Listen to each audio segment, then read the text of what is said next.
the greatest dribbler in the world, a magician with the ball at his feet, a genius who could do things with a football that no one else could. These are just some of the things that have been said about this man. But what was his story? Welcome to the channel. Today, we will tell you the story of Garrincha. Garrincha was born on February 28, 1933 in the small town of Pacatuba in Brazil. Life was tough for young Garrincha.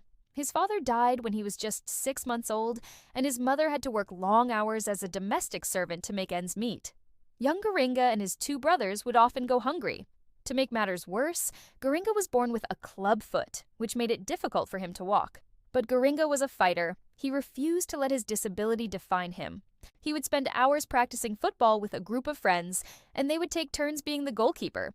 Garrincha's talent was obvious for all to see, but he needed more than just natural ability to succeed.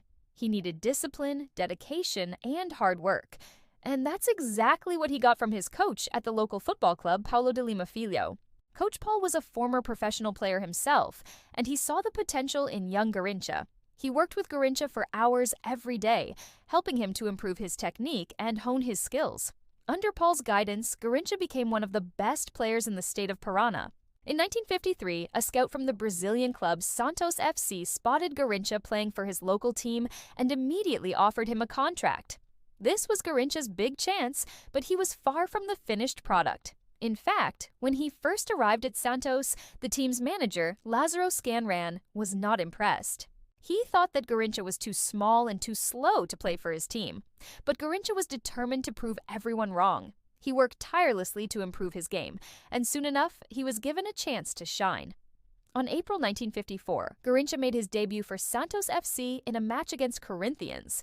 He didn't disappoint. Garrincha scored 2 goals and set up another in a 3-1 victory. From that moment on, Garrincha was a star. He helped Santos to win 3 Campeonato Paulista titles, the state championship of Sao Paulo. But Garrincha's real dream was to play for the Brazilian national team. In 1956, he was finally called up to the squad, and he did not disappoint. Garrincha was instrumental in helping Brazil to win the 1958 FIFA World Cup in Sweden. He scored 6 goals in the tournament, including 1 in the final against Sweden. Garrincha was named the best player of the tournament, and he became an overnight sensation in Brazil. Unfortunately, Garrincha's time at Santos was cut short.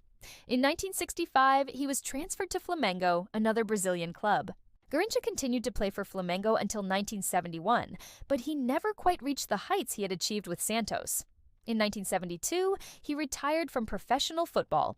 After his retirement, Garrincha struggled to adapt to life outside of football. He suffered from alcoholism and financial problems. On January 2, 1983, Garrincha died of a heart attack at the age of 49. But his legacy lives on. He is remembered as one of the greatest Brazilian footballers of all time, and his statue stands outside the Santos FC stadium as a reminder of his amazing talent. Now tell us in the comments section, what did you think about the great dribbler Garrincha and his incredible journey? If you like this video, then press the like button and subscribe to the channel. Thanks for watching. We will see you next time.